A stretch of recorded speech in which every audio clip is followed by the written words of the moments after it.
I told you that we would be saying Merry Christmas again, right? And it's great to be back in Missouri, a sign of a lot of good things because you're doing really well. And I want to thank Governor Greitens and Attorney General Hawley, who, by the way, Josh, where's Josh? Josh, our next senator, where is he? He's going to be a great senator. And he wants to see a major tax cut. I think I can speak for him, right? And your current senator does not want to see a tax cut. That's not good. That's not good. He wants your taxes to go up. Secretary Mnuchin, who's doing such a fantastic job. Thank you. And Linda McMahon, everybody knows, administrator, small business, became a big business under Linda. She's helping a lot of people. Thank you very much, Linda. I especially want to thank Missouri's incredible congressional delegation, Sam Graves. Where's Sam? You all here? Yeah. They all flew in with me. They wouldn't miss that flight. Vicki Hartzler. Vicki, thank you. Thank you, Vicki. Billy Long, who I think was my first endorser in the entire country, practically, Billy, right? Thank you, Billy. Blaine Lukemeyer. Blaine. Thank you, Blaine. And he was great on television today. I watched him. I got up early and I watched you on television. It was a good interview. Thank you. Very much in favor of tax cuts. Jason Smith and Ann Wagner. Thank you, Jason. Thank you, Ann. And you know, I have two others that I have a lot of faith in faith. Sally Faith. Where's Sally? Your mayor. Hi, Sally. Thanks, Sally. And Eric Schmidt, Missouri State Treasurer. Thank you. Thank you, Eric. You're doing a great job.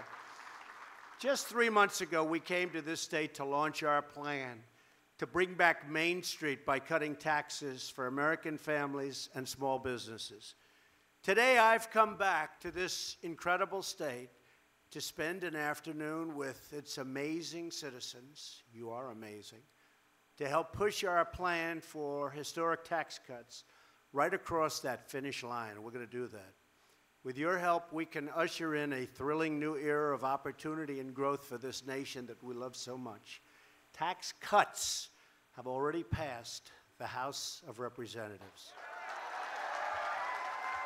Big ones. Big ones. The eyes of the world now turn to the United States Senate. A successful vote in the Senate this week will bring us one giant step closer to delivering an incredible victory for the American people. Massive tax cuts and reform. I don't even mention the word reform because people don't know exactly what we're talking about. You know, for years they have not been able to get tax cuts, many, many years, since Reagan. And the problem was they talked about tax reform, not tax cuts. I said, don't call it reform, call it tax cuts and reform. So every once in a while we'll add the name reform. But it's tax cuts. We cannot sit, right? That's the governor agrees. We cannot sit idly by and watch ourselves losing in competition to other countries as they continue to take away our jobs because their tax codes are more competitive and less burdensome than ours. That's why we must cut our taxes, reduce economic burdens, and restore America's competitive edge. We're going to do that, too, and it's already happening. Look what's happening with our markets. People get it.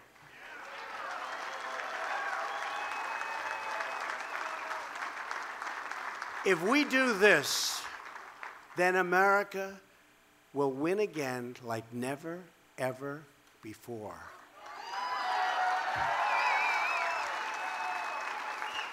A vote to cut taxes is a vote to put America first again.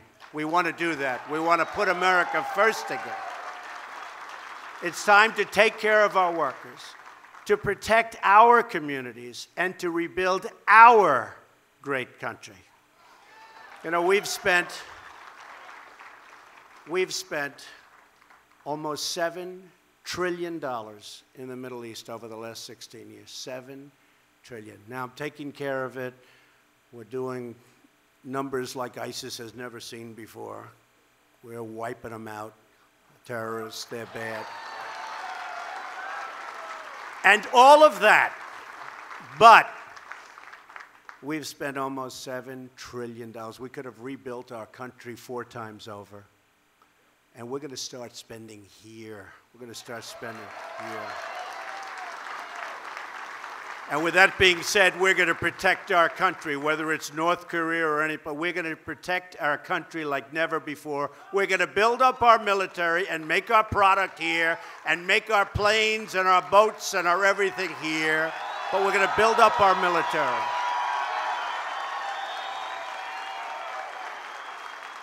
But we've got to start focusing on our country. That's why I'm saying America first. Make America great again. You've never heard that expression. All those hats, all those, they've never heard that expression before. Now, that was a good expression, and it's a true expression. It's already happening and long ahead of schedule. In fact, today, some numbers came out that people haven't seen in many, many years. This beautiful city of St. Charles is the perfect place to deliver the message that I want to deliver. It's the place where America's past and future come to life on its historic, brick-lined Main Street. Nice street. Do you agree? It was along these very streets that in 1804, the great American explorers Lewis and Clark gathered their final supplies before setting out on their very historic expedition of discovery. I have to say, I didn't really know that until 2 days ago. See, now the world is watching. Look at all the fake news back there.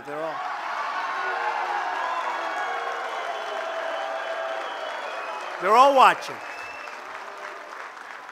Today, more than 2 centuries later, a new generation of American pioneers begins its own adventure, gathering inside the startups and the storefronts of main streets across the country, blazing new trails into totally uncharted territory of business and technology, and once again, leading our nation into a future of limitless potential.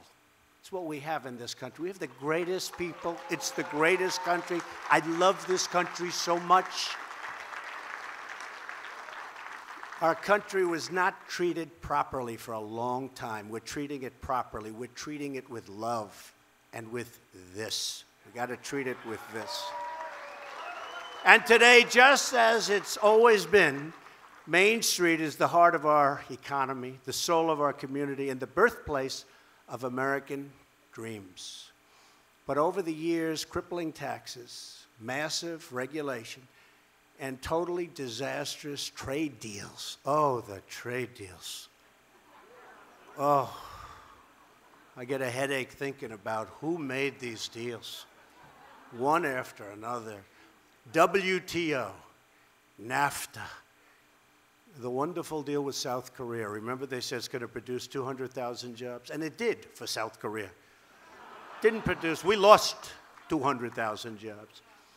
It turned some of our businesses' main streets into empty ghost towns. You see what's happened. Now we have a once-in-a-lifetime opportunity to restore American prosperity and reclaim America's great destiny. We've already made tremendous progress, far greater than I would have thought. I will tell you this in a non-braggadocious way. There has never been a 10-month president that has accomplished what we have accomplished. That I can tell you. That I can tell you.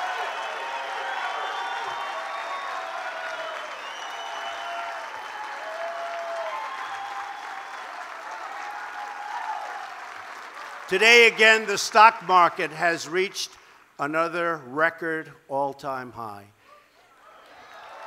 The unemployment rate nationwide is the lowest it's been in 17 years.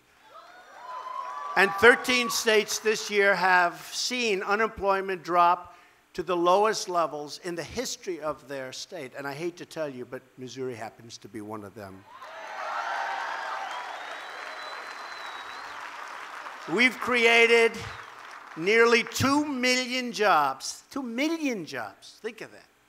We used to lose millions. Now we've created 2 million jobs since I won the election. And I want to say since you won the election. I didn't win the election. You won the election.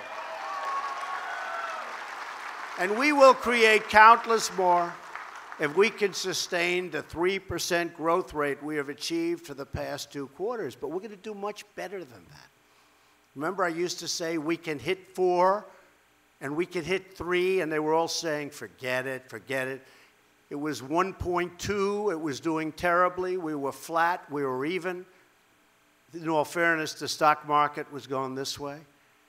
And now we're hitting numbers that nobody thought possible, certainly not in this time. And the numbers going up are going to be much better than anybody anticipates. In fact, they're going to say that Trump is the opposite of an exaggerator, the exact opposite. They're going to start saying, Governor, that he ought to be a little bit more optimistic because his predictions were low. Can you believe it? You know, a year and a half ago, they were saying, oh, he can't do that. Now they're saying, that was quick. But by the way, the Commerce Department announced this morning that our GDP, that's the big one, in the 3rd quarter grew even faster than they reported previously. They made a mistake. They were too low. They had it at 3%. By the way, 3%. Did you ever think you'd hear that in less than a year? And now it comes in at 3.3%, which is the largest increase in many years. And if we didn't have the hurricanes, we would have been at 4%. The hurricanes were devastating. And I said they're worth a point. They said they were worth like 0.006. But I said they were worth a point. We would have been at 4%, maybe even over 4%. But we had hurricanes. We took care of them. In Texas and Florida, they did a great, great job, amazing job, tremendous leadership. And we're very proud. Puerto Rico has been a very tough situation because of the fact that it was in very, very bad shape before the storms ever hit. But they're doing well there, and it's healing, and it's getting better, and we're getting them power and all of the things that they have to have. But I want to tell you that a lot of brave people in every state. We have great, great people, and it's our #1 resource, believe me. Really great.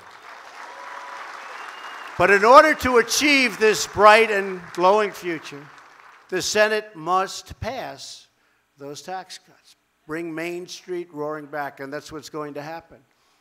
This is all done without the tax cuts. And I'm not sure that people even believe the tax cuts. I want to see what happens. And the big day will be either tomorrow or the next day. I would say do it now. We're ready. I said to the Republicans, and I want to tell you, these are good people. They really want to, and I know they get hit hard, the senators, the congressmen, but they're all working hard. It's not so easy. It's complicated stuff. It's not so easy.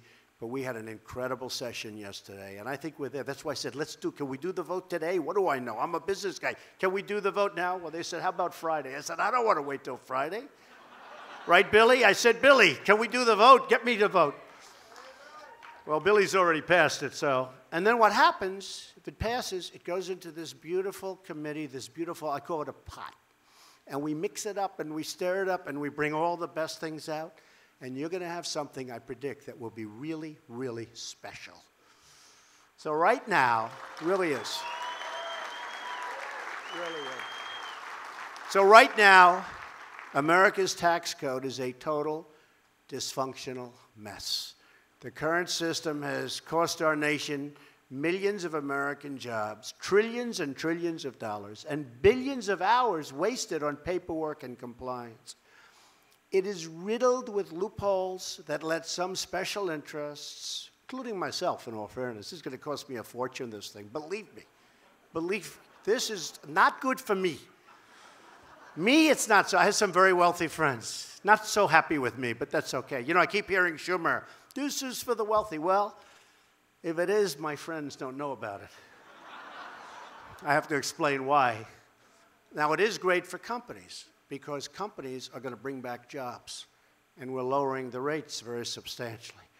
But right now, we're bringing the rates down from 35%, which is totally non-competitive, the highest industrialized nation in the world by far, and we're bringing it all the way down to 20%. But that's good. That's good for everybody in the room, whether you have a company or whether you want a job, because we're going to bring back jobs. And what we've had is a massive giveaway to foreign countries, which encourage businesses to relocate offshore. And you've seen what's happened. Before this, this is really, I'm most proud, because as bad as our tax code is, we have Toyota, we have big car companies coming back in, building plants in Michigan and other places. We have a lot of businesses coming back in, and they see what's happening. They see what's going on. That's why they're doing. Our current code is a giant, and really it is. It's a self-inflicted economic wound. It's been that way for so many years, and nobody wanted to do anything about it.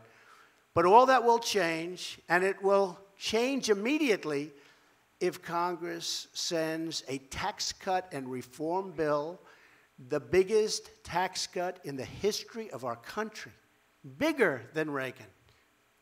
If they send it to my desk, I promise all of the people in this room, my friends, so many friends in this room, it's a great state, I promise you I will sign it. I promise. I will not veto that bill. There will be no veto. Under the plan moving forward in the Senate, a typical family of four earning $75,000 as an example will see their taxes go down by as much as $2,000. That's a lot.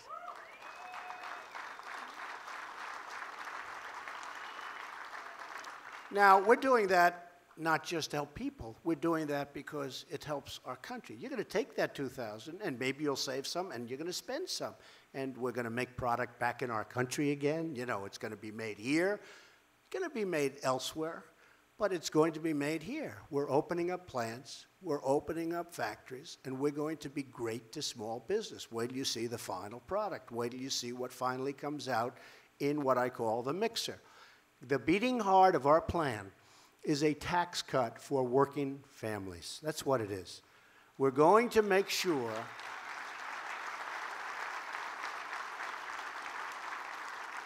that you keep more of your hard-earned money. We're going to make sure also that you have a job that you want. You're going to have choice. You know, in education, we now have choice. Good word. Here, you're going to have a choice. You're not just going to have one job. You're going to have a choice of many jobs. People are moving back into our country. Under our plan, the first $12,000 of income earned by a single individual will be totally income tax free. Zero.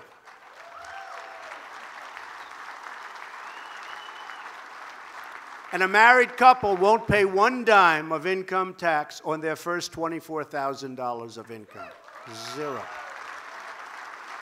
Our plan will significantly increase the child tax credit and make it available to more middle-class families, because the single most important investment our nation can make is in our children. Do we agree? You agree? You better agree.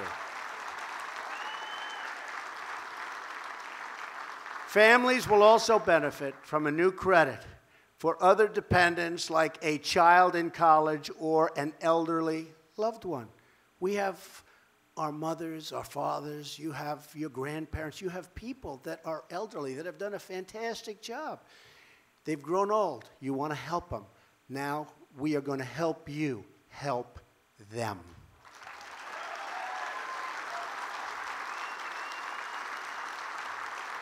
We're also going to eliminate tax breaks and complex loopholes taken advantage of by the wealthy. Who are they? I don't know. I think my accountants are going crazy right now. It's all right. Hey, look, I'm president. I don't care. I don't care anymore. I don't care.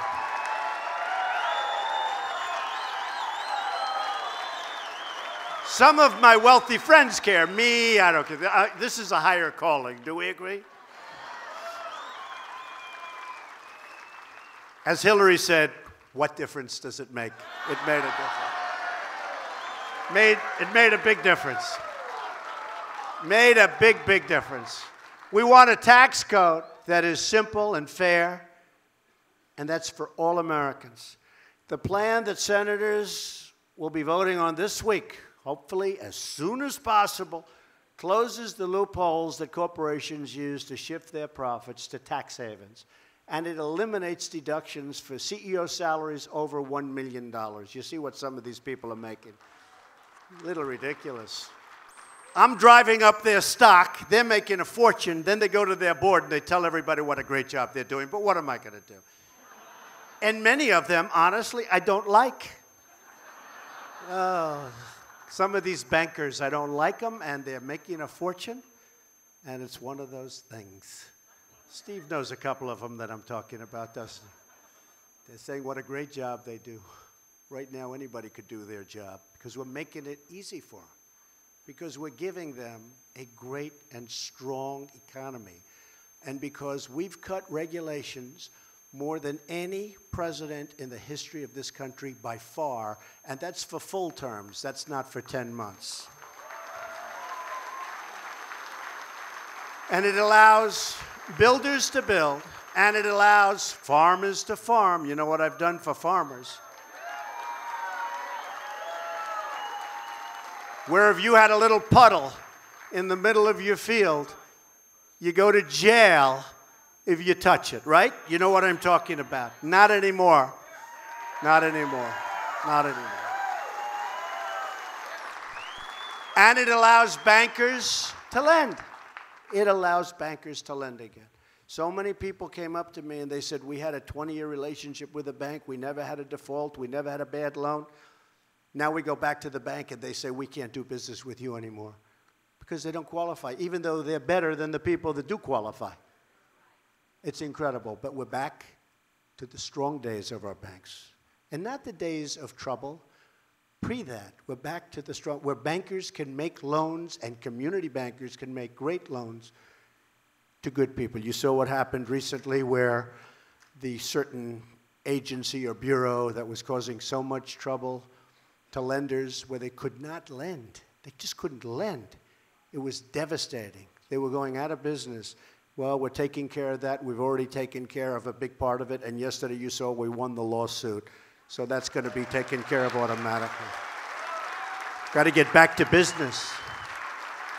Our focus is on helping the folks who work in the mailrooms and the machine shops of America, the plumbers, the carpenters, the cops, the teachers, the truck drivers, the pipe fitters, the people that like me best. Actually, the rich people actually don't like me, which is sort of interesting, and that's fine. You know what? I like that trade.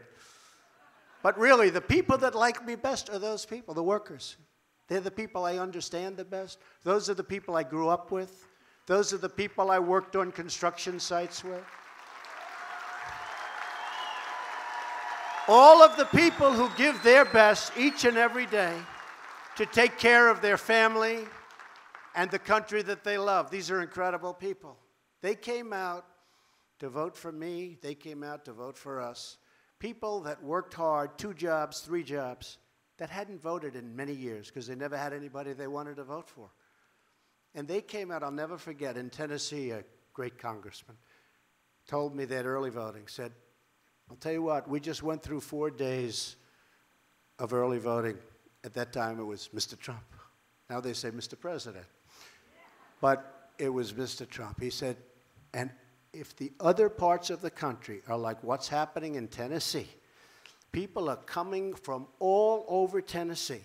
They haven't voted in years, and now they've got Trump shirts, and they've got Trump hats, and they've got Trump pence, and they've got everything Trump and Trump pence.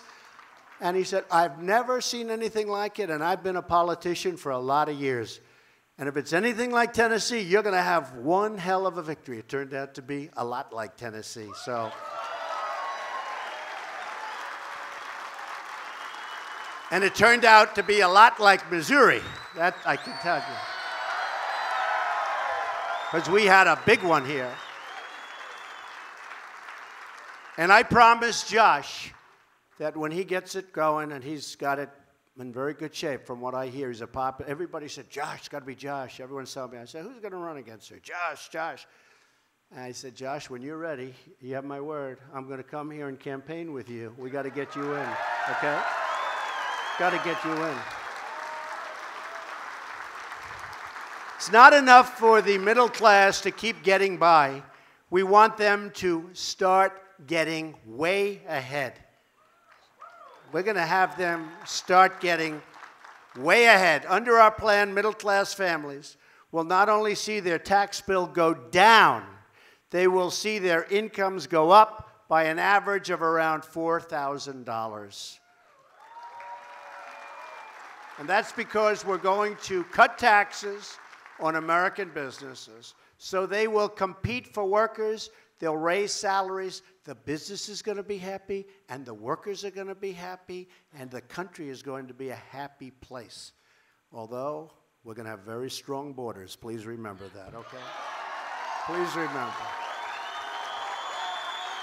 We're going to have the wall. Don't worry about it. We're going to have the wall. We don't forget that wall. A lot of people say, now that he got elected, is he going to build the wall? The answer is absolutely. More so. I think more so. It's not easy dealing with the Democrats. They want to have people pour into our country, illegals. They don't care where the hell they come from. They want to have them pour into our country. They want to raise your taxes. They don't want to take care of your military. And all they're good at, frankly, is obstructing. They want to obstruct. But you know what? They may obstruct, but we have gotten through all of the obstruction so far, and we'll keep it going, believe me. Today, America has one of the least competitive tax rates on planet Earth. 60%, think of that. 60% higher than the average in the developed world. So our taxes are 60% higher. On my recent trip to Asia, every single one of the countries I visited, even those with communist governments, have slashed its corporate tax rates and slashed them dramatically. And it's very tough competition anyway. But when their taxes are a lot lower, it really makes it very tough. And that trip was a tremendous success. You know, we bought back $250 billion in contracts, and that's going to be over $1 trillion very soon. That's a good week and a half's work. Boeing came back with contracts. So many of our companies came back, and I'm very proud of them, and we're doing great. But at the same time, we're going to fix trade, because trade's unfair. We're getting killed on trade, so we're going to fix our trade, unless anybody would like to continue with this horrible situation that we have. Our plan gets America from the back of the pack, and it'll bring us right to #1, where we were for years, but where we haven't been for decades. We're going to be right back at #1.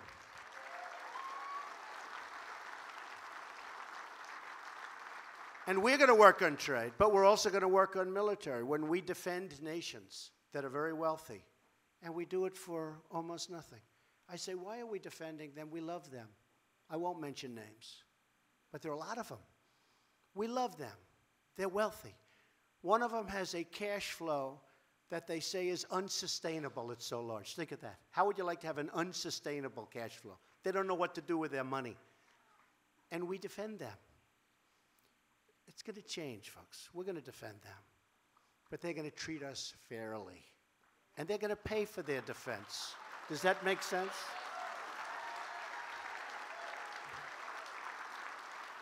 And a lot of this was from many, many years ago when we defended a defeated country, and then they became strong and they became rich, and we just kept the same defense. What happened?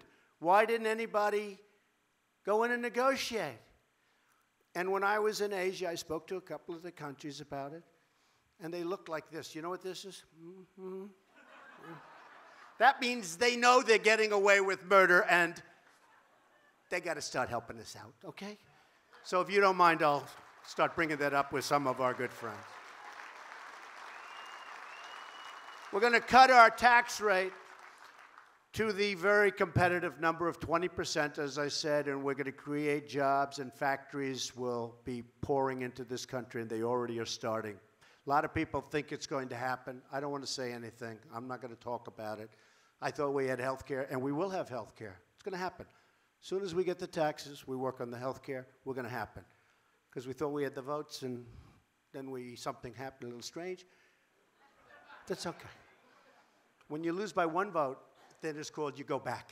You know, some people said, oh, you failed with health care. I said, what do you mean we failed? We didn't fail. And by the way, what happened is Obama took a long time, years, to get Obamacare, right? Again, 10 months. We've had 2 runs at it. We're coming closer, closer. I think now we have a plan that's going to be great. But we're not talking about it until after taxes. And then we take care of health care. Then we will have done tax cuts, the biggest in history, health care, phenomenal health care. I know you don't want this. Welfare reform. Does anybody want welfare reform? And infrastructure. But welfare reform, I see it, and I've talked to people. I know people, they work 3 jobs, and they live next to somebody who doesn't work at all. And the person who's not working at all and has no intention of working at all is making more money and doing better than the person that's working his and her ass off. And it's not going to happen. Not going to happen. So we're going to go into welfare reform unless Billy doesn't want it. Billy, am I okay in saying that I speak for you? He said yes. You got a lot of friends out there, Billy. Well, we'll also cut taxes for the millions of small businesses that file as individuals, and that's going to come out of the hopper. It's getting there, and it's going to be better and better. We're reducing the tax burden on businesses of all sizes and of every single kind. As a candidate, I pledge to fight for American jobs. I think it's possibly the #1 reason I got elected. And I think we've done a lot better at this point than anybody ever even thought possible. Think of that, 2 million jobs since the election. 2 million more jobs in this country since the election. Nobody expected that. Excuse me, I didn't even expect that. But, you know, you cut those regulations and you give people spirit and incentive. And when you have the highest ratings in terms of confidence that the country's had in many, many years, maybe ever, things happen. The tax cut will mean more companies moving to America, staying in America, and hiring American workers right here. So that's so important, right? Small business groups across our nation, retailers, restaurants, manufacturers, grocers, contractors, support this plan. We have tremendous support for this plan. Tremendous. Because these massive tax cuts will be rocket fuel.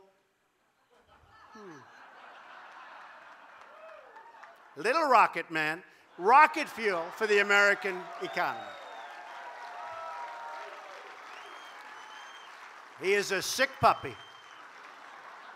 Cassandra Pourlaire. Where is she? Where's Cassandra? She's around here. Hello, Cassandra. I met you back there. She and her mother, Terry. Hi, Terry. They own a jewelry store on Main Street right here in St. Charles. They make really beautiful handmade jewelry. I got to see some of it. I would have taken it in my previous life, but now if I do, they don't like that. You know? We're not allowed to take jewelry, right? But they make it right here in the heartland. It's beautiful.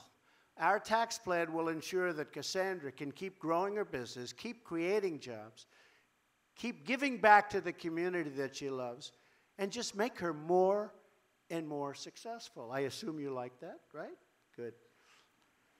Randy Schilling is also here. Where's Randy? Randy. Hello, Randy. He's the founder of OPO. That's an interesting name. It's called OPO Startups, and a member to dozens of small businesses in the St. Charles area. He's a mentor. He really mentors a lot of the businesses, and he's respected. He also did a terrific job renovating the old post office on Main Street, something I know something about, old post offices. Did he do a good job, by the way? I hear. They said yes, Randy. If he did a bad job, I'm going to stop right now. I'll just say, good luck, Randy. They said you did a good job. I know you did. Randy knows firsthand how the high tax burden is holding America's small businesses back. And our tax cut plan will unleash them to thrive like never before. He understands our plan, which will provide relief from the horrible, crushing, unfair estate tax, also known to many as the death tax. We want to make it easier for loving families to pass on their life's work to their children. Be nice. Be very nice, right? That's a tough one. The Democrats fight that one, I think, harder than any other thing that we're doing. They fight the death tax. They don't want it. They don't like it. They don't want it. It's one of those things. But that is one of the hardest things. I have to be honest. I see people right here. They're obviously very rich, and they love their children, right, in this group. They love their children. They're very rich. They want to pass on what they have without having to have the kids sell the property, mortgage up half of it. And but the biggest problem we have on that one, these Democrats are being brutal. And, you know, I call them obstructionists, but they want to stop the estate tax. They want to stop the death tax from, you know, being rescinded. But we're going to try our best on that one. Our economy will receive another enormous boost as trillions of dollars in wealth that's parked overseas will be able to come back to our country. Now, this is one that's interesting because for years, Republicans and Democrats agreed. You have Apple and you have these great companies having billions and billions of dollars overseas. Now, who doesn't want the money to come back? But to show you the lack of leadership that this country had in the past, the Republicans want it and the Democrats want it, and nothing ever happened. You could have passed that one easy. In fact, we're just throwing it into this bill. I could have had a separate bill on that one, I think. Don't you agree, fellas? I could have had a separate bill on that one and gotten it passed in record time. But I figured I'd put it here, because it is actually popular. But it used to be $2.5 trillion. You know what that is? Trillion. Money you can't bring back in. It's prohibitive, both in complexity and in the amount of tax you have to pay. So nobody brings back in. $2.5 trillion. But $2.5 trillion, I've been saying for 6 years. I think now it's $4 to $5 trillion. All that money is coming back into the United States, and it's going to be invested in our country instead of sitting and helping others. We want our own help. It's sort of an easy one. Last year, American multinational companies left more than 70% of their foreign profits overseas because the current tax system penalizes them for bringing that money back home. They actually get penalized. Our plan switches to a territorial tax system that encourages companies to return their profits to America, right here to the United States, where that money belongs, going back to work for you. Territorial. If we want America to thrive in the 21st century, then we must stop running from the competition. And instead, we must start totally winning and winning and winning again. Remember when I used to say, we're going to win so much? We're going to win that the people of Missouri are going to go to your governor and they're going to say, Governor, please go see the president. We can't stand winning so much. Remember, I used to say that, right? I used to say it, and that's what's happening. That's what's happening. And then the governor's going to come to that beautiful, historic Oval Office. He's going to say to me, Mr. President, the people of Missouri cannot stand all this winning. They don't want to win so much. They love the old way, where they had lousy job numbers, lousy economic numbers, lousy. They loved it. Please, Mr. President, please not. And I'll say, Governor, I don't care what they say in Missouri. We're going to keep winning and winning and winning and winning. Remember? That's right. I used to say that. I had fun with that. But we are winning. We're winning again. We're winning a lot bigger than anyone ever thought possible for such a short period of time. For too long, our tax code has incentivized companies to leave our country in search of lower tax rates. That happens. Many, many companies, they're going to Ireland. They're going all over. They're going all over Asia. But they're stopping because they now want to take advantage of what's happening and what we're about to pass, hopefully. My administration rejects the offshoring model. In other words, let's build a factory in another country. Isn't that wonderful? That really helps us a lot. Fire everybody, and let's build the product, and let's send it in without tax back into the United States. That model doesn't work for me. It never worked, and it shouldn't have worked for any of our other past presidents, believe me. Our new model is the American model. Call it the Trump model, where we build it here. As much as possible, we build it here. Simply put, our tax plan is anti-offshoring and 100% worker, 100% pro-America. Under the American model, we're reducing burdens on our businesses as long as they do business in our country. Okay? They do business here. Now, we love Mexico. It's a wonderful place. But I don't like when our car companies move to Mexico, fire everybody, build the same car in Mexico, send it through our borders with no taxes, no nothing, and we buy the car. Same price. We buy the car. In the meantime, what do we get out of it? We get no tax, and we get unemployment all over. That's stopping. So now the plants are starting to move back. And now there's a price to pay when they do that little number on us. That's how we all succeed and we grow together as one team, one people, as one American family.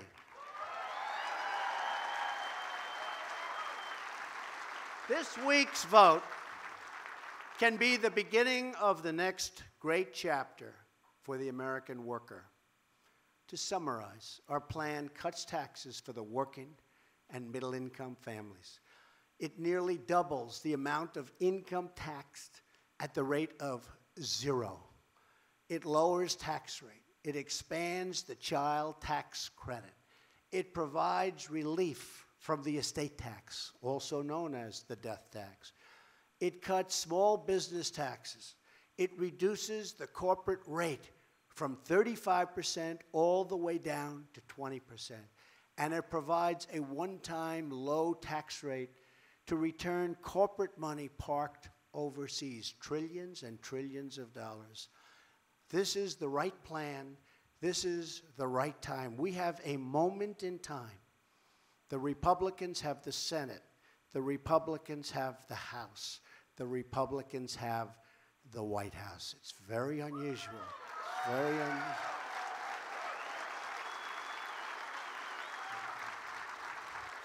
This is our chance to free our economy from our workers, from the terrible tax burdens. We have workers that are so burdened with taxes.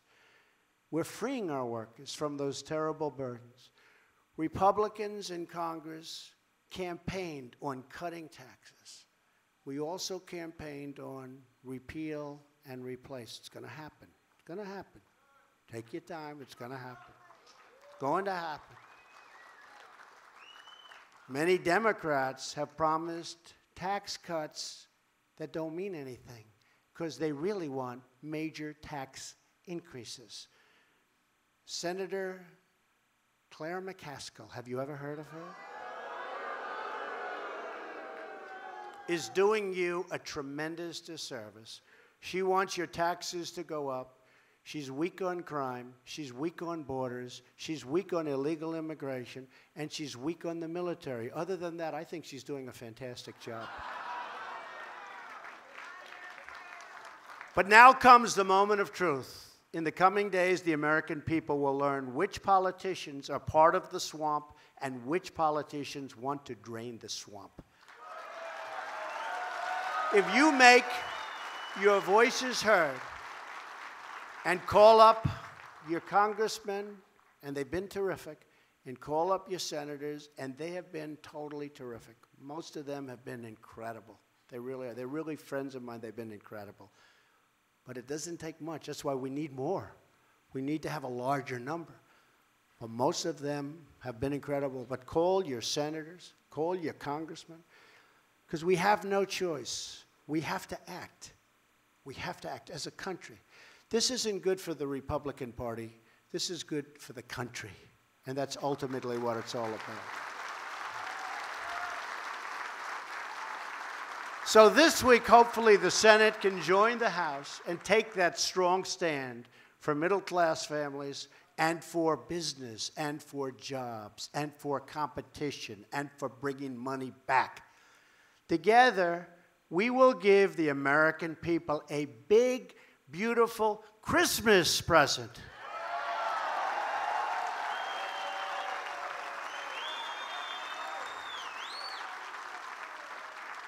And remember, I was the one, when I was here last time, I said, we're going to have Christmas again. I was the one that said, you go to the department stores, and you see Happy New Year, and you see red, and you see snow, and you see all these things.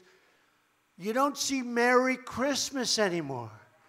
With Trump as your president, we are going to be celebrating Merry Christmas again, and it's going to be done with a big, beautiful tax cut. Thank you, everybody. God bless you. Thank you. Thank you, everybody. Thank you very much.